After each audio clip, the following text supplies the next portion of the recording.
We're here now with our OSU Extension Livestock Marketing Specialist, Dr. Derrell Peel. And Derrell, we're getting into mid-July, kind of getting into the heat of the summer. What's going on with cattle markets? Yeah, cattle markets actually came down a little bit at the end of June, heading into the 4th of July. And it wouldn't be surprising seasonally to see them soften up a little bit through the heat of the summer, at least move sideways. But yet, this last week they tried to show some strength again. The feeder cattle markets were all up, fed cattle markets picked back up.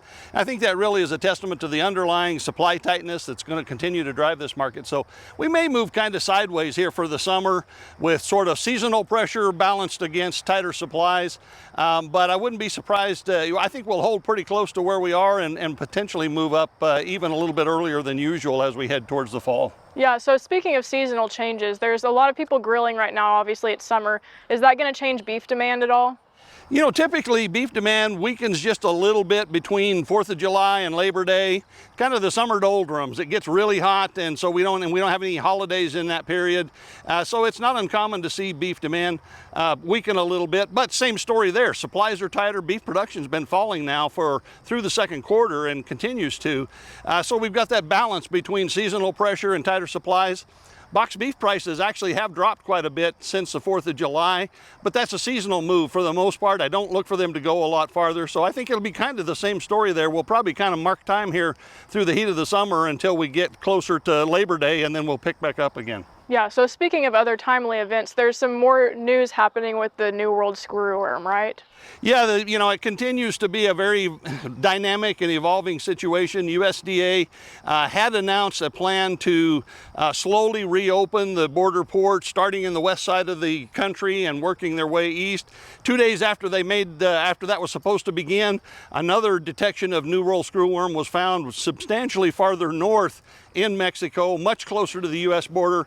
So they closed the border again and will stay closed now for the foreseeable future. At some point in time, once we can demonstrate that we've got some control on this thing, they'll probably continue that process of reopening the border, but that might take several months now, given the proximity of the New World screwworm to the border and the threat that poses. Yeah, so what are we seeing in terms of heifer retention and herd rebuilding? We really don't have any real evidence yet that it's happening. Anecdotally, I think it's probably happening. We're waiting for some data. We will, at the end of July, be getting 2 reports that may help. One will be the monthly cattle on feed report, but that will include quarterly breakdowns of steers and heifers on feed. So we'll see what that shows about the number of heifers in feedlots. We will also get a mid-year cattle inventory report, which will give us a direct inventory estimate of cows and heifers and so on.